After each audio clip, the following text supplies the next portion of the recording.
Hey readers, welcome to the Currently Reading podcast. We are bookish best friends who spend time every week talking about the books that we've read recently. And as you know, we won't shy away from having strong opinions, so get ready. We are light on the chit chat, heavy on the book talk, and our conversations will always be spoiler free. Today, we have a very special episode for you. I'm Meredith Monday Schwartz. I'm both a mom and a Mimi and a full-time CEO living in Austin, Texas. And I am so happy to hand over the mic this week. And I'm Kaytee Cobb, a homeschooling mom of four living in Arizona. And our listeners know how to convince me to pick up a book. This is episode number 48 of season 8. And we are so glad you're here. Meredith. Okay. Yeah. If they can't figure out what this episode is, they haven't been here for very long. It's one of our favorite ones of the season. Yes. And I am excited because we do have a lot of new listeners this season. So this might be some people's first listener press episode. That's true. Y'all, you are in for a treat. We have done this all 8 seasons of Currently Reading, where we ask you to send in a voice memo with your listener press. We want you to press a book into our hands. And here we are. We have a collection of 16 of them this year. They range across decades and genres and authors and places in the world where people called us from. It's just this grand variety of readers who are thrilled to talk about books, and we can't wait to share them with you. I know. This is a really good bookish melange that we have today. Well, melange. See, now if we're even French, we're so exciting here. All right, I think we should get into it. We are going to get started with one of our long-term favorite bookish friends. Miss Sarah has a book to press for us. Hi, bookish friends. This is Sarah from the beautiful mountains of Virginia. The book I want to press into your hands is Red City by Marie Lu. You may know Marie Lu from her bestseller, Warcross, which came out 9 years ago, which I also recommend. Red City is the first book in a new series. It was published in October 2025 and clocks in at about 420 pages. Here's the setup. Red City is a dark and deadly contemporary fantasy of magical warfare, star-crossed ambition, and the pursuit of perfection at any cost, set in a glittering alternate Los Angeles. Alchemy is the hidden art of transformation, an exclusive power wielded by crime syndicates that market it to the world's elites in the form of sand, a drug that enhances those who take it into a more perfect version of themselves, more beautiful, more charismatic, simply more. Among the gleaming skyscrapers and rolling foothills of Angel City, alchemy is controlled by 2 rival syndicates. For years, Grand Central and Luminez have been balanced on a razor's edge between polite negotiation and outright violence. But when 2 childhood friends step into that delicate equation, the city and the paths of their lives will be irrevocably transformed. The daughter of a poor single mother, Sam would do anything to claw her way into the ranks of Grand Central in search of a better life. Plucked away from his family as a boy to become a Luminez apprentice, Aerie is one of the syndicate's brightest rising stars. Once they might have loved each other, but as the 2 alchemists face off across opposite sides of an ever-escalating conflict, ambition becomes power, loyalty becomes lies, and no transformation may be perfect enough for them to both survive the coming war. This is what I loved about it. With fantasy reads, I lean heavily on folklore and fairy tale vibes. The dark, urban setting of this book is an unusual choice for me. I picked it up because I recognized Marie Lu's name, and I'm glad I did. You are immediately drawn into the world of Sam and Aerie, meeting them as children and following them as they gain power and reputation in the syndicates. The story switches between Sam and Aerie's stories, weaving their paths together. This is not a romance, but there is a thread of love woven throughout the story. Book 2 is due out in April 2027. The author wraps up Book 1 well, with no major cliffhanger and a clear path towards Book 2. Happy reading. Oh, she did a really good job of setting up a complicated fantasy plot. That is not easy to do. Indeed. I think, first of all, Marie Lu is well-versed in building worlds like this. I really loved the Warcross series. I think it's a duology, if I remember right. And she's sure-footing when she's writing stuff like this. And I think Sarah gave us a really definitive flavor of what we can expect with this one.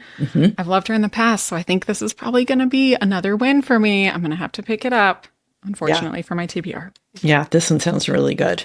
Okay. For our next one this week, we have Sicilian Inheritance, and I can't wait to hear from this listener about it. Hi there, I'm Braden Long from Harrisburg, Pennsylvania, and the book I would like to recommend for the listener press list this year is The Sicilian Inheritance by Jo Piazza. I first came across Jo Piazza when I saw her interviewing Richard Osman at a local bookstore event. I didn't know much about her work at the time, but after meeting her and hearing her speak, I picked up this book. I had honeymooned in Italy before, and I ended up completely being drawn into it. Here's the setup.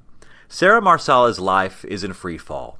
Her restaurant career in Philadelphia has collapsed, her marriage is falling apart, and she's trying to figure out how to rebuild while staying present for her daughter. When her great-aunt Rosie passes away, Sarah expects a small inheritance and maybe some closure, but instead she's pulled into something far more complicated. A trip to Sicily, a piece of family land, and an old, half-buried request to investigate what really happened to her great-grandmother Serafina, who is believed to have been murdered decades earlier. What starts as a reluctant trip abroad quickly becomes something much more unsettling. In the Sicilian village she visits, Sarah finds that the past isn't really the past at all. Family stories carry weight there, and long-held beliefs about her ancestors begin to crack as she hears different versions of what really happened. The deeper she digs, the more she realizes that this isn't just a family mystery, it's tied to land, power, and secrets that certain people would prefer stay buried. Running alongside Sarah's present-day search is Serafina's story in the early 1900s. Serafina is a young woman growing up in a harsh traditional world, but she finds an unexpected role as a healer, someone who understands medicine, birth, and survival in a way that gives her both influence and suspicion in her community. Her story shows a village shaped by absence where many of the men have left for America, and the women are left to carry both responsibility and consequence. Together, the two timelines explore how stories get passed down and how they get distorted. The novel is really about inheritance in all its forms, not just land or money, but memory, identity, and the truths families choose to preserve or erase. As Sarah gets closer to the truth, she also has to reckon with what it means to uncover it. Some answers don't just explain the past, they reshape the present and force her to decide what kind of future she actually wants. That's where I'll leave it, without spoiling how it all comes together, only that nothing in this family history is quite what it seems. This has been The Sicilian Inheritance by Jo Piazza. Man, if Braden doesn't have a podcast, he needs one. He does have a really great voice. It's rich, it's dynamic. It was really fun to listen to. I thought he did a great job setting this one up. And I love a dual timeline mystery where we're putting together two pieces from opposite sides of the time continuum. Especially when we realize that all the things we thought were true are not necessarily true. I love the idea of who lives, who dies, who tells your story. Like that whole concept. I think that's really interesting. Yes. And I also loved how he drew out that inheritance timeline, that it's not just about like the physical things that you leave your children. It's like blood and story. And what a cool way to use the word inheritance and really draw out its nuance. Yeah. Nicely done, Braden. Yeah. And Jo Piazza is great. I've loved her work. So that's one I want to get to. Really has been an excellent author for me as well.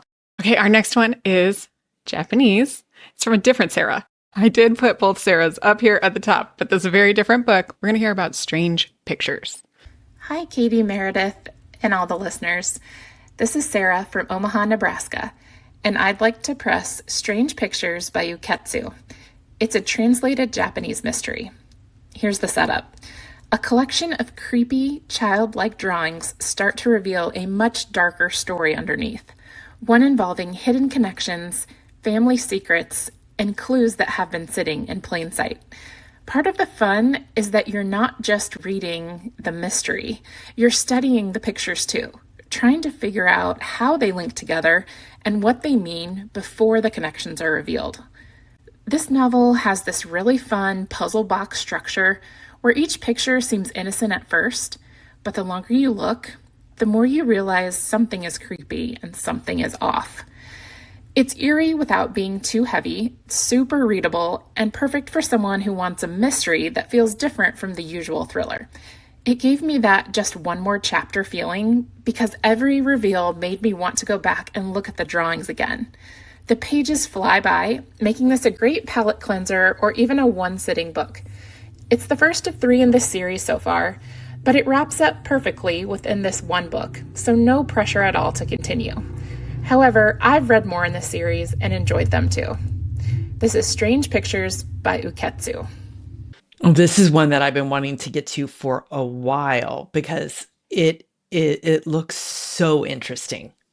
Yes, we do love some mixed media here at Currently Reading. This is well established on the record. I actually picked up at the bookstore Strange Houses by Uketsu, which I think is the second one in this loosely connected series. Like Sarah said, they don't have to be read in order, and that was the one on the table. But when I flipped through it, I was like, ooh, architectural drawings. I need this. So yeah, and then the third one is Strange Buildings. See, gosh, what a cool concept. I love the idea of like getting to pull apart this story using the media elements inside. It is giving a little bit Hidden Pictures by Jason Rekulak, which also came out in 2022. So it's not like one is pulling from the other. And I loved that experience so much. That was another Meredith made me and many other people do it when she brought it to the show. Meredith, do you feel like we're going to get some of that in here? I definitely think so. And also, I think it bears mentioning this has a 3.9 on Goodreads on over 110,000 ratings. So it's definitely highly rated for sure. It does feel like one that you should pick up in paper, though, so that you can A, flip back and forth, B, there's drawings that you're not going to get. I don't know how they're going to do the audio with something like this, but right. It seems like one that you would want to have in your hands in order to experience it. For sure. That's a good one. Okay, next we are going back in time a couple 30-something years to hear about Bellwether. Hi, Meredith and Kaytee.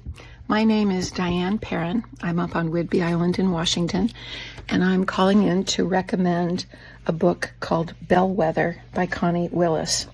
It's from 2010, so it's not a new book.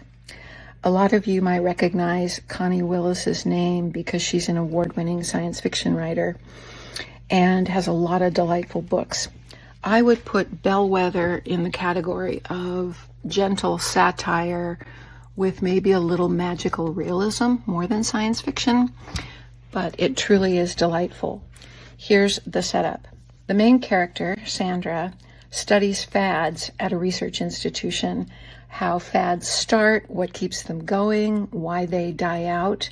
So she goes through her days noticing things like at her coffee shop, certain tattoos are popular, and she's thinking, where did that start? What does that image mean? Why are tattoos already or suddenly popular? Things like that. And she's trying to track down a particular thing about bobbed hair. When did that start? Was it the 1920s? Who had the first bob? Why did it catch on? So her musings about that sort of thing are very interesting and entertaining. In her very quirky research institution, she meets another researcher named Bennett, who is studying chaos theory by observing monkeys' group behavior. That is also really quite comical. Through a series of sort of funny events, they get together on a project involving sheep. Sandra figures that the herd mentality of sheep will give her some insight about fads, and Bennett figures sheep are pretty good on chaos, and they happen to know somebody who has a herd of sheep that they can use. So lots of funny things and observations ensue, including a bunch of very really entertaining characters in this institution. I listened to this on audio. The reading was done by Kate Reading, and it was just delightful. I laughed out loud many times. So again, the title is Bellwether, and it's Wether by Connie Willis, and I highly recommend it. Oh, a couple of things here. Kate Reading actually is the female narrator for the Wheel of Time books, so I have had her in my ears for hundreds of hours now. So no, that automatically lets me know that I want to do this on audio, and it won the Audie Award for Science Fiction and Fantasy in 2010. So clearly this seems to be the way to do Bellwether. I've been meaning to read Connie Willis forever. I feel like she's someone who we almost always see represented in the listener press episode.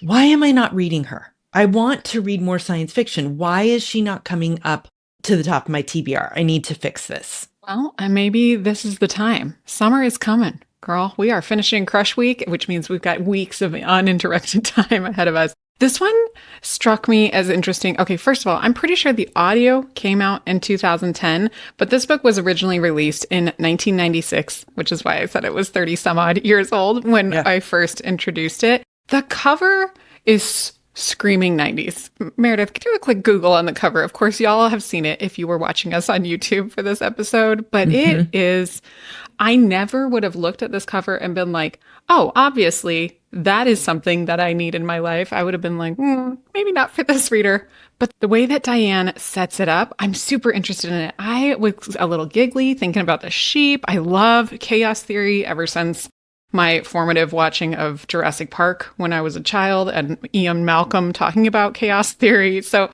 I feel like this has a lot of fun elements in it that'll be a really good hit for me. Yes, that is going on the list for sure. Definitely. Our next one is historical fiction. We're going to hear about The Beekeeper of Aleppo. Hi, my name's Sophie Hours, and I would love to press The Beekeeper of Aleppo by Christy Lefteri.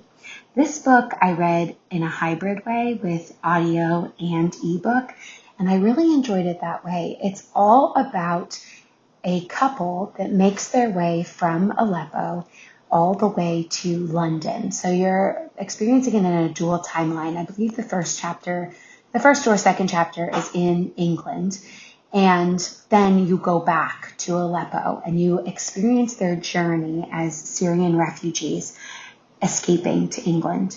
And it's a really cool story because you learn about why they choose to leave, how they leave, what is it like being a refugee, and their story. And while it's made up, I really felt like it helped me resonate and understand what it might be like to be a refugee, which just felt really difficult for me to understand what that might be like. So this book does, I say this with trepidation, it does come across a little bit literary, which is not my favorite genre or type of book.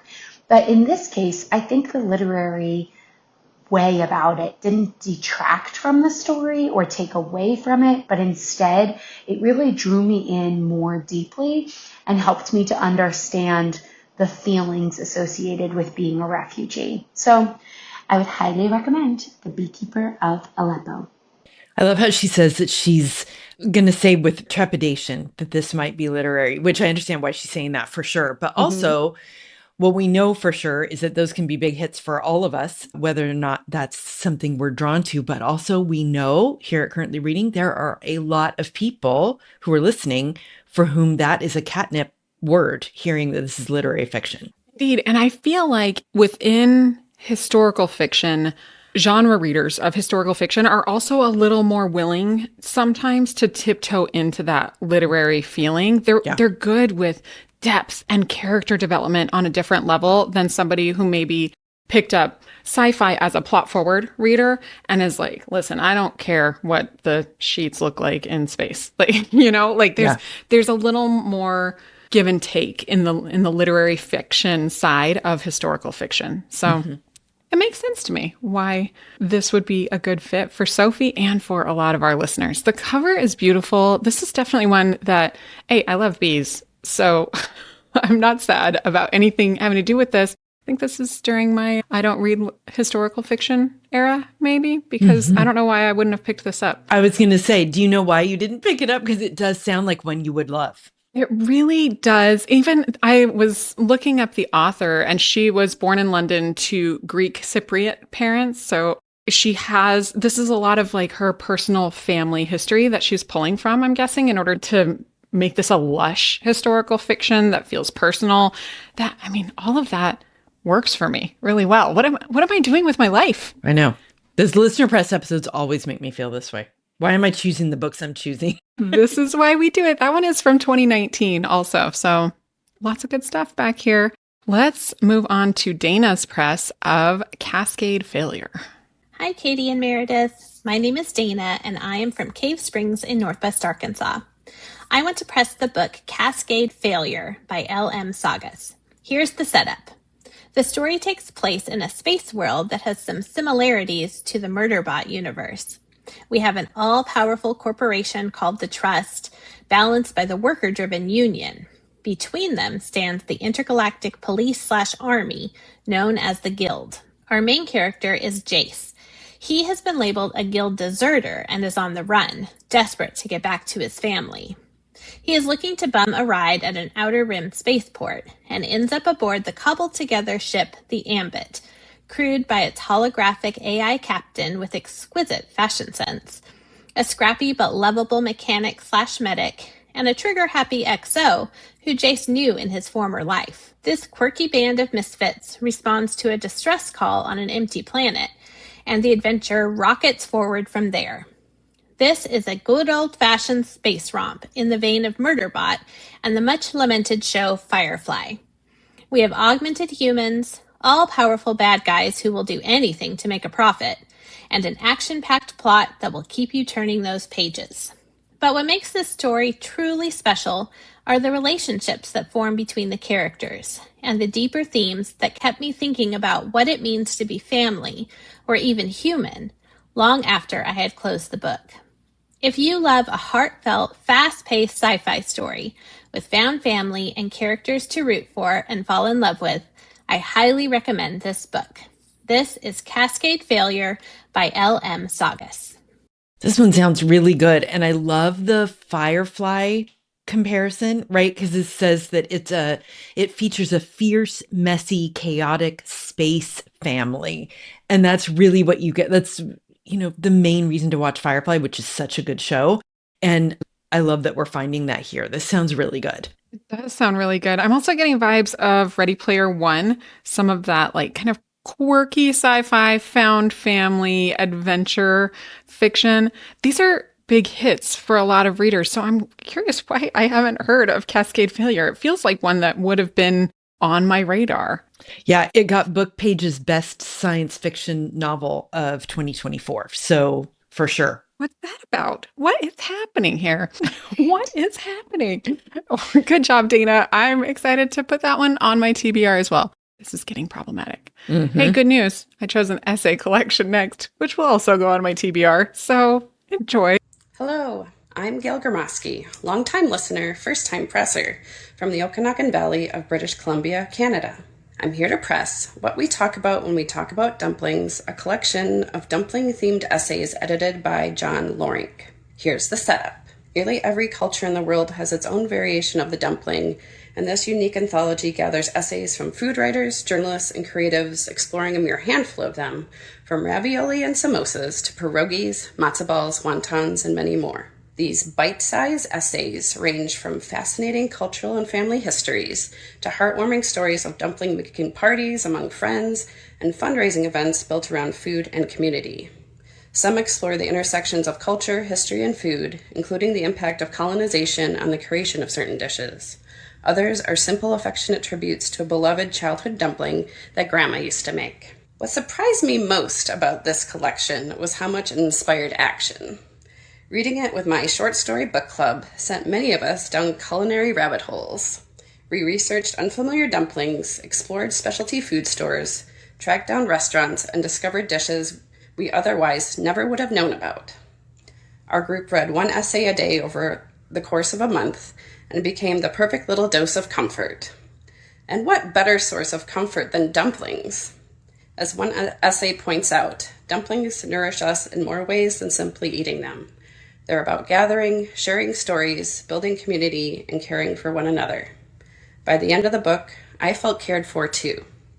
This is What We Talk About When We Talk About Dumplings, edited by John Lorinc, and it's on its way to becoming one of my favorite books of the year. Who knew that we would be uttering the phrase, here's a collection of dumpling-related essays? I mean, this was not on my list for today. Okay. But also, I love dumplings. Food purses. Jackson, when he was little, called them food purses because we would talk about how they exist in every culture. He was like, they're like food purses. So every time we eat like a samosa, he's like, oh, look, it's an Indian food purse.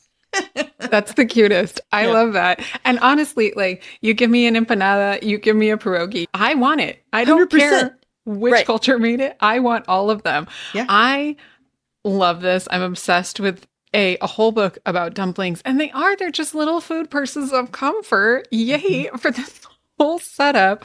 Yeah. I'm delighted by the entire thing. I think Gail did a great job. And I love that her book club got so into it that they started like cooking, and they were going and looking for like specialty food stores and recipes for different things. Like it was out in the world with them. And also it made me hungry. I would like some dumplings now, please. Yeah, this is a great idea for a book club if you really want to get into it this way. I mean, like you could go out and eat them. Each person could like bring one that they've decided they want to figure out how to cook. I mean, it's just rife with possibility. Yes, it would be like a tapas book club. Everybody bring 8 of the dumpling you made, and then we all get to try 8 different types of dumplings, and that's our meal. Sign me up. I would eat that every day. Yeah, no, this collection sounds really, really excellent and is exactly the reason that we do the listener press episode, because I'll tell you what, this was not on my radar before, but now I really kind of want to read it. Yeah, I know. It's going to be so good. Next, we're going to hear from Molly about evening class. Hi, this is Molly from Spokane, Washington. You can find me on Instagram at The Joyful Bookworm. The listener press episode is always one of my favorite of your amazing podcasts every year, and I think I have just the perfect backlist gem to bring this year. Here's the setup. We follow a group of small-town Irish people who have signed up to take the titular evening class to learn Italian in Maeve Binchy's evening class. The novel is broken up into multiple sections, each following one member of the class as we learn their backstory and what brought them to sign up. One of the characters we follow is Aiden, a teacher at the school where these classes are held, after not receiving the promotion he desperately hoped for at the school.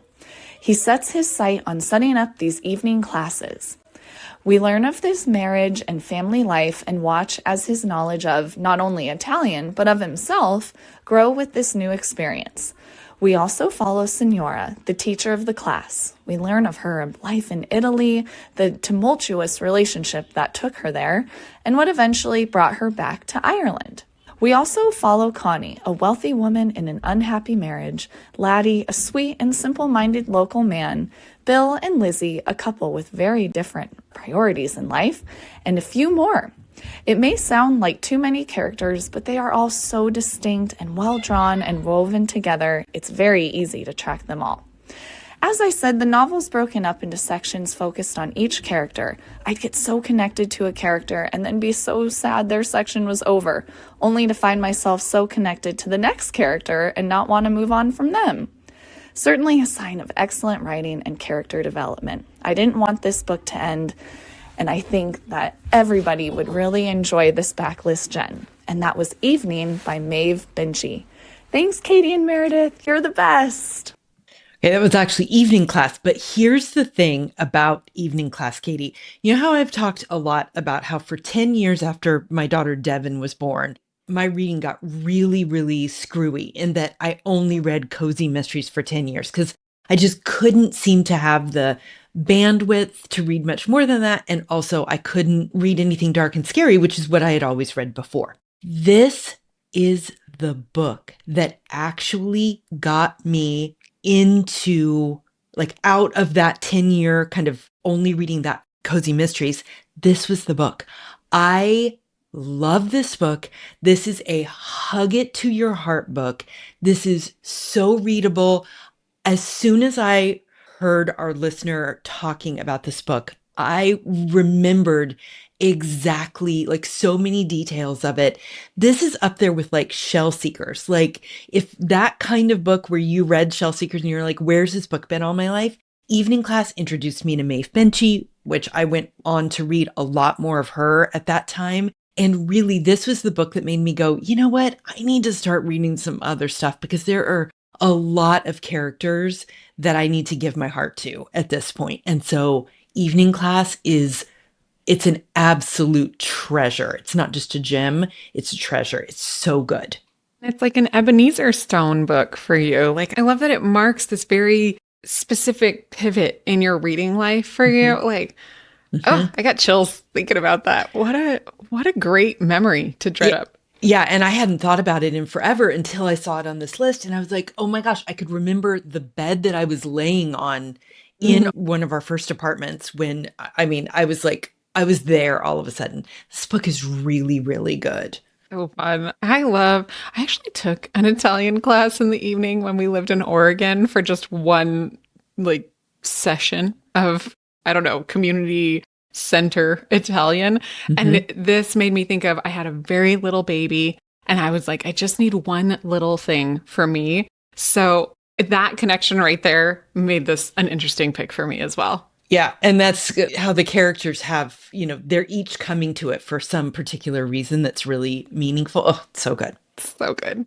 Okay, we are going to hear Sidra next, talking about Eleanor of Avignon. Hello, Meredith and Kaytee in the currently reading audience.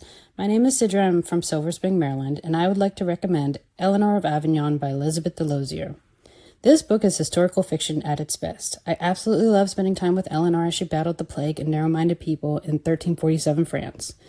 Eleanor is a midwife who longs to be a physician but isn't able to because of restrictions against women at the time. Instead, she becomes an apprentice to the personal physician to Pope Clement. The story is told with such depth during such an interesting time.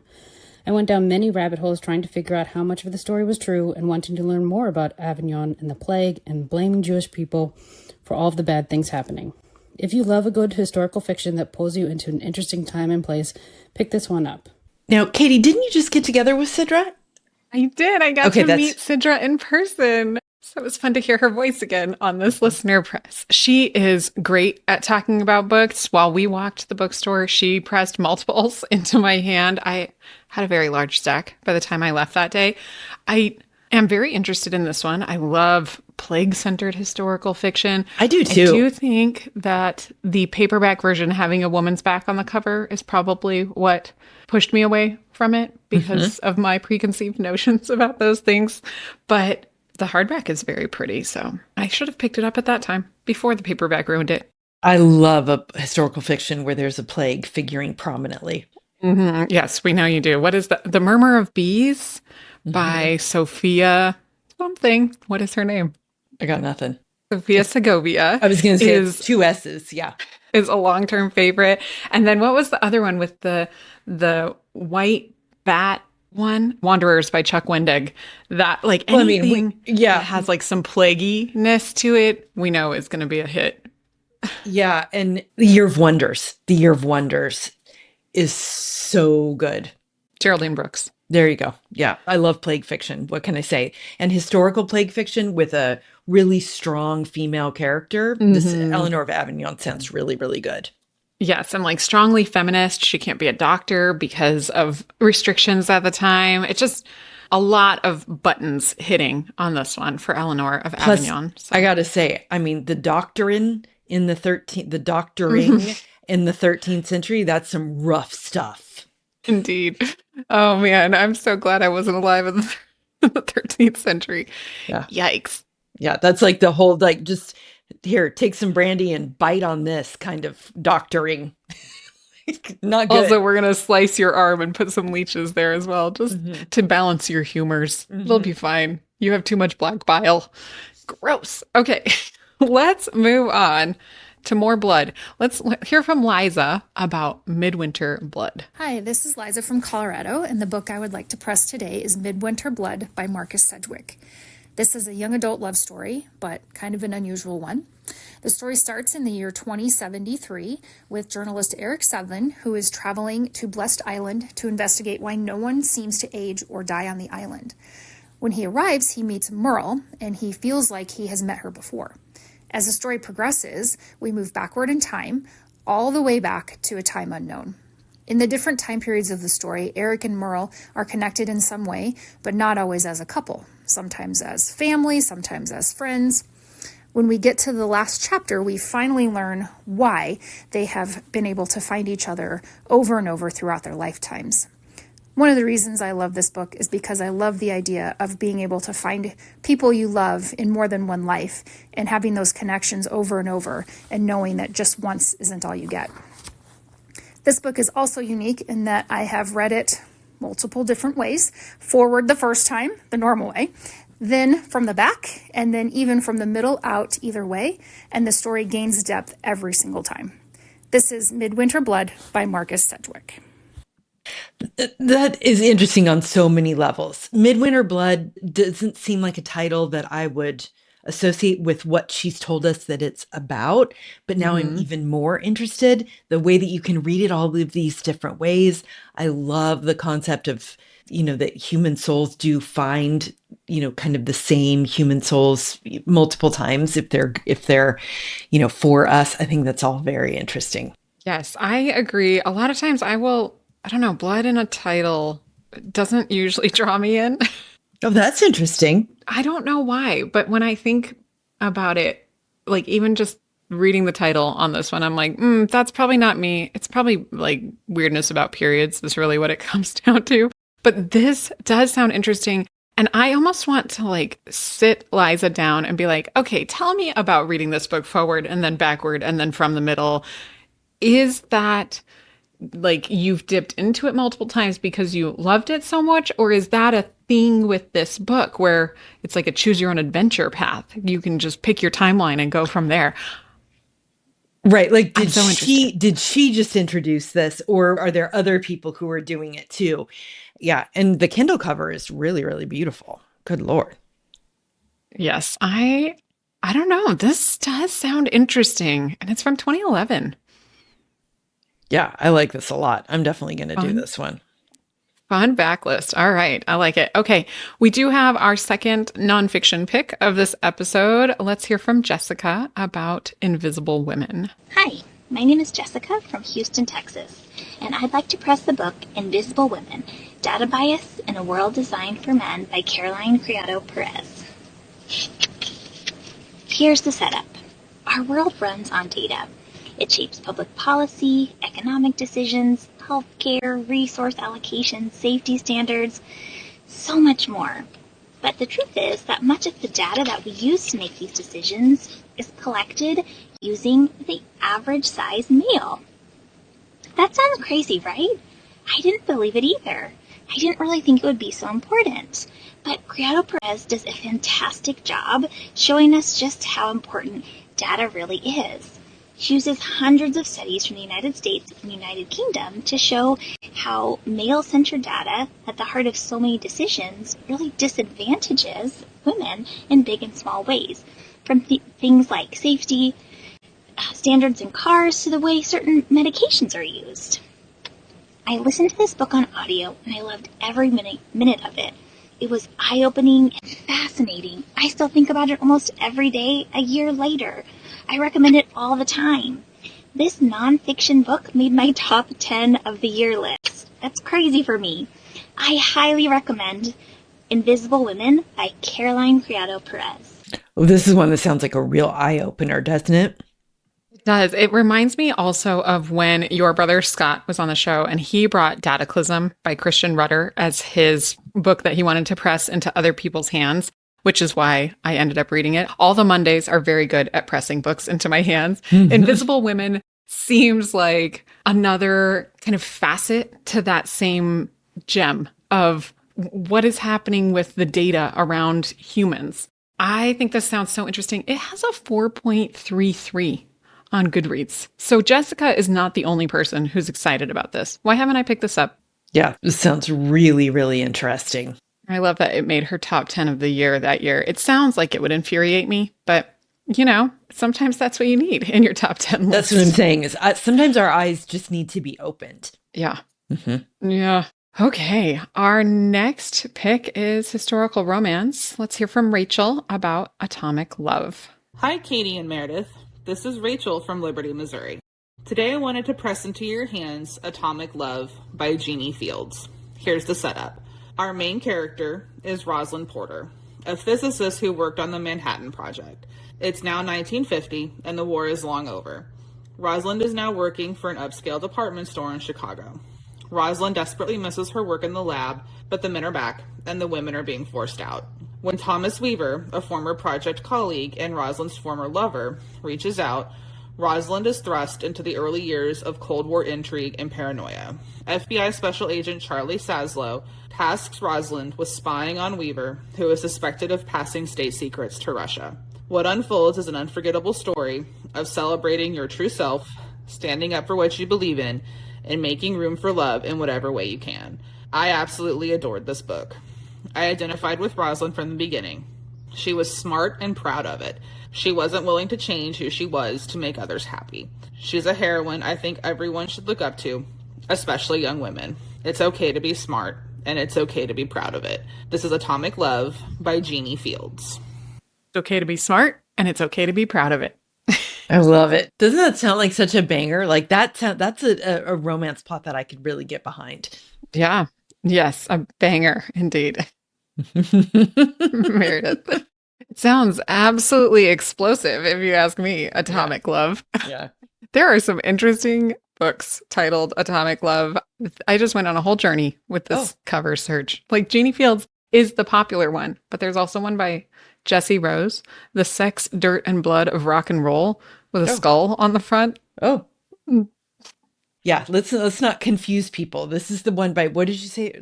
Jeannie Fields. This is historical fiction. It does have another woman's back on the cover, although I'm seeing maybe the British cover that is very much drawing me in. So I think that's probably the way to go on this one. Yeah, I think we're just going to have to make it okay. If the book is really good, we're going to have to just accept the woman's back as payment for that. Mm-hmm. This is the toll, the bridge toll for having really good historical fiction, is you have to look at a woman's back. Okay, next we have Tyler telling us about The Sunlight Pilgrim. Hello to Meredith, Kaytee, and all of my fellow bookish friends. I'm Tyler from cloudy and grey Glasgow, Scotland.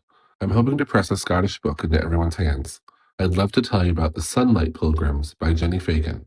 Here's the setup. Our story begins in November of 2020 with our protagonist, Dylan, getting evicted from his family's old-fashioned movie theater in England that was also once home to him, his mother, and his grandmother. Dylan decides to move north to Scotland to try to start over, but there's a problem. The world is cooling, and it's cooling fast. In a matter of weeks, a giant glacier is set to float by and bring with it enough snow and ice to bury everything in its path. When he arrives at a caravan park in the Highlands, he meets a group of oddball characters, including Constance, a single mother just trying to make the best of a bad situation, and her 12-year-old daughter, Stella.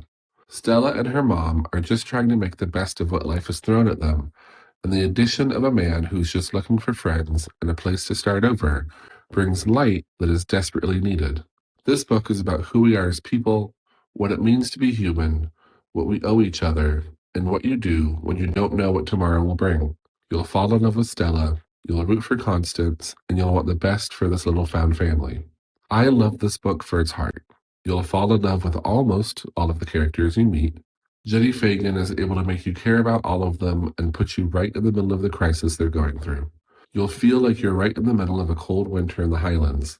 It has great writing, strong character development, and enough plot to keep you going. It's not a thriller or an apocalyptic book by any means. The Coming Glacier is more of the vehicle for exposing who we are as humans and what we do when our community is all we have. I loved it. If you end up loving it, Jenny Fagan has several other books for you to fall in love with after this one. Again, this is The Sunlight Pilgrims by Jenny Fagan. Oh, I think Tyler did a great job of really letting us know what this book is about and what it's not, like what it is and what it's not. Right? This is not an apocalyptic thriller. And I think it's super important to know that before you go in, because reader know thyself about whether or not that's the kind of book you want to move toward or you want to move away. And then also just your mood. You just might be in the mood for something that's more of a meditation on what it means to be a part of your community than like, oh my gosh, what's going to happen when the snow comes? Yes, definitely. Also reading about Jenny Fagan, it says that she has a number of books, but then she also has of standard, novels, memoir, and then 7 books of poetry. And I think that also tells us a lot about her as a writer and her writing style. So this is a book that you're going to want to be with rather than tear through. And it does matter when you pick it up and where you slot it in your reading life, because unmet expectations are the reader's bane, right? Like we don't, that's not what we want. And that's not what this author wants for you. Yeah, this is a very, very useful information. It sounds like a gorgeous book. It does. I love that. That's The Sunlight Pilgrims by Jenny Fagan. Okay, next we are going to hear from Monica about The Rage of Plum Blossoms. Hi, Katie and Meredith. This is Monica from Fairbanks, Alaska, and I cannot wait to recommend to you a perfect for summer mystery called The Rage of Plum Blossoms by Christine Whitehead. This is a book that I feel is perfect for the currently reading community. It is all about a wonderful main character woman, attorney Quinn Jones, who comes home one day to find her husband dead in their apartment. And not only is she reconciling herself with this husband whose death has been ruled a suicide by the police, but she's recognizing he's wearing clothes that aren't his. He's been seen at different locations that he shouldn't have been in. And suddenly she's a millionaire because he's way richer than she thought he was. So she's reconciling the fact that she doesn't know who her husband really was, and she cannot believe for a second that his death was a suicide.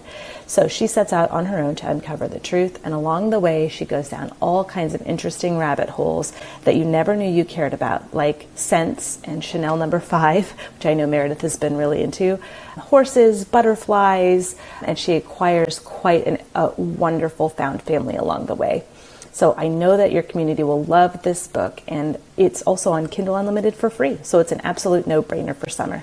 Hope you enjoy. Right up my alley. Right up my alley. Open up the alley. You started reading this one already, Meredith? Or Right. Yes, exactly. No, sounds so good. It's got a gorgeous, gorgeous cover. It's got a 4.1 rating on Goodreads, over a small amount of ratings, but that just lets us know that means that there's a hidden gem to be found here. I love it. This is such a good recommendation for me. Yes, I agree. It has Meredith all over it. It's also 10 years old at this point, so it's not zeitgeisty. It's not buzzing. But gosh, that like finding your dead husband in not his clothes and also secret millionaire, like bring it on. I want all of that. That is it. The whole like finding the dead husband within not his clothes, even just that. Like all of a sudden I'm like, okay, I have got to figure out what's going on there, because that's the kind of thing that would drive me to distraction. Yes, absolutely. Why wouldn't it? What happened? Okay. A, I need you to read it. B, I might have to read it too. We're going to figure this out.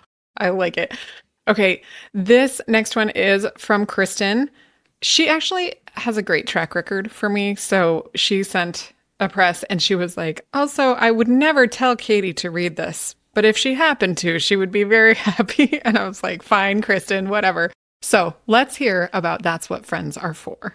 Hi, this is Kristen Kessinger from Elk Grove Village, Illinois, and I would like to press That's What Friends Are For by Wade Rouse. Teddy, Barry, Ron, and Sid are 4 octogenarian gay men living their best lives in Palm Springs, where they reenact Golden Girls episodes at the local theater.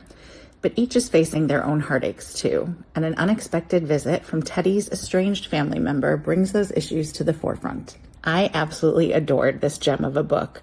The humor, the grief, the friendship, the found family, the important reminders of everything the LGBTQ plus pioneers made possible, the Golden Girls, it was perfection.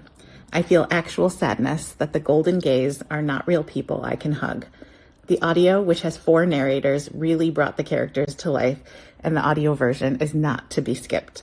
The book will make you laugh and cry. You'll be delighted and angry and heartbroken and heartwarmed. And above all, you will feel like you know and adore this crew and desperately want to pop into their pink Palm Springs home for their Sunday brunch. If you're a fan of the Gunkle, I think you'll really like this one too. That's What Friends Are For by Wade Rouse.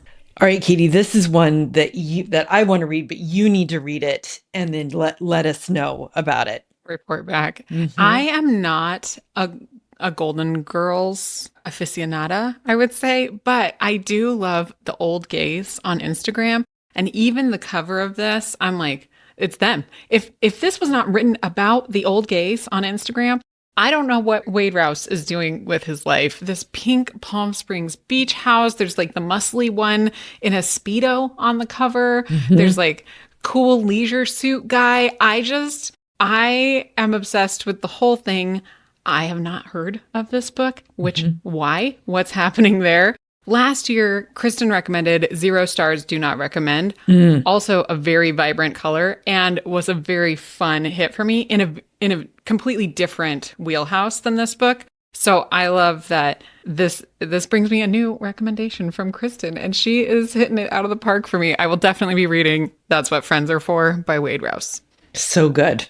Okay, we have made it to our final listener press for this episode. Let us hear from Kelsey about The Thief. Hi, listeners. This is Kelsey from Abbotsford, BC, Canada. When it comes to my press, I thought to myself, everyone seems to be longing for a 90s summer, and Meredith did say the more backlist the better. So with all that in mind, I want to press into your hands The Thief by Megan Whalen Turner, published in 1996.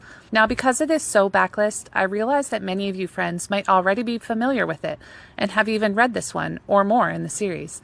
Can I then make a case that this is one of the most rereadable series I have ever encountered, and that this summer would be the absolute perfect time for you to pick it up again? Here's the setup. Our story follows Jen, who is plucked from prison by the king's scholar, the Magus, to go on a quest to steal for the king a lost mythical treasure in another land. After all, Jen bragged to all who would listen that he could steal anything. So wouldn't he be just the man for the job? Set in an ancient time reminiscent of the Byzantine era, where the gods and goddesses are more than just silent idols made of stone, this expedition sets in motion events that will have long, far-reaching consequences for all of our characters, and Jen most of all. With action, romance, humor, mythology, and plot twists galore, there is something here for almost every reader. Believe me when I say that reading it for the second time is just as pleasurable as the first, if not more, because you can truly notice and appreciate the intricate world building and complexity of plot that Megan Whalen Turner has accomplished in only 280 pages. Book 2 is incredible, but 3 is my favorite. This series came to a long-awaited conclusion with Book 6 in 2020, and it was one of the most satisfying reading experiences of my entire life.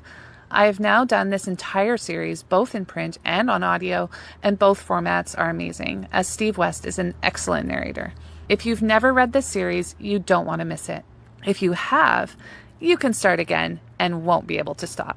Buddy read with your teen or preteen, bring it on your vacation, or put it in your ears while you complete your summer project. I can't wait to recruit new fans of The Thief, Book 1 of the Queen's Thief series by Megan Whalen Turner. Oh, you just have got to love the incredible enthusiasm of this press, right? The lifetime favorite, the reread, the Book 1 is fantastic. Book 2 is even better. Book 3 is the best book. I love her. I love her passion for this series. I love it so much. Yes, and this is such a perfect capstone to this episode because this is the stuff we love from the listener press, right? Something that you have loved for 30 years that you have just been waiting to tell other readers about to get them on the bandwagon with you. Yes. Great job, Kelsey. Gold star to you. This sounds incredible. I also want to point out, Meredith, that it says readers also enjoyed The Goblin Emperor by Catherine Addison, which is one that you really loved. Yes, lifetime favorite for me. There's something happening here. There's something happening here. Yes, and when I look at it in my library, and my library has several different lists, like that the librarians will put together of their lifetime favorites. This is also on one of my favorite librarians' list of her lifetime favorites. My gosh, we should do an episode about this, like getting to know a specific librarian and figuring out their taste so you can always find that person or a bookseller or whoever it is, like knowing that person you can go to. Maybe it's Meredith. Maybe it's me. You go find your person and they'll get you the perfect books to put in your hands. I have not heard of this series. It looks like it was recently reissued because there's a new kind of updated cover, probably when the last one came out in 2020. That's a little bit more graphic. It's appealing to today's readers, but it looks fantastic. And I love the start of a big fantasy series where the books themselves aren't big. 280 pages. I was going to say, That's part of what makes it interesting, is that they aren't like big 900-page tomes. Mm-hmm. Yes. So good. All right. That was The Thief by Megan Whalen Turner.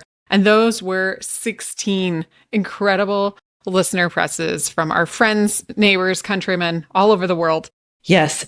Such a good stack, huge stack, a tall stack of books from all different kinds. It's really, really wonderful. And, as always, the listener press episode delivers to the TBR. All right, that is it for this week. As a reminder, here's where you can connect with us. You can find me, I'm Meredith, at Meredith Monday Schwartz on Instagram. And you can find me, Kaytee, at Notes on Bookmarks on Instagram. Our show is produced and edited every week by Megan Pudavong Evans. You can find her on Instagram at Most of Megan's Reads. Full show notes with the title of every book we mentioned in the episode and timestamps so you can zoom right to where we talked about it can be found in our show notes and on our website at currentlyreadingpodcast.com. You can also follow the show at Currently Reading Podcast on Instagram or email us at hello@currentlyreadingpodcast.com. If you head to our website or our Substack, you'll be able to sign up for our Reader Know Thyself newsletter, which will help you hone in on exactly what works in your reading life. If you'd like to watch this episode and get a blue check for everyone, you can also find us on YouTube, where we're constantly trying new things. And if you love this kind of content, join us as a bookish friend. We actually do listener presses on All Things Murderful and Love and Chili Peppers every single month. We love to do listener presses. So you can join us there. You get that content, you get a ton of community, and you keep this show commercial free. You can also help us by rating and reviewing us on Apple Podcasts and shouting us out on social media. Every one of those things will help us to find our perfect audience. Yes, bookish friends are the best friends. Thank you for helping us grow and get closer to our goals. All right, until next week, may your coffee be hot and your book be unputdownable. Happy reading, Kaytee. Happy reading, Meredith.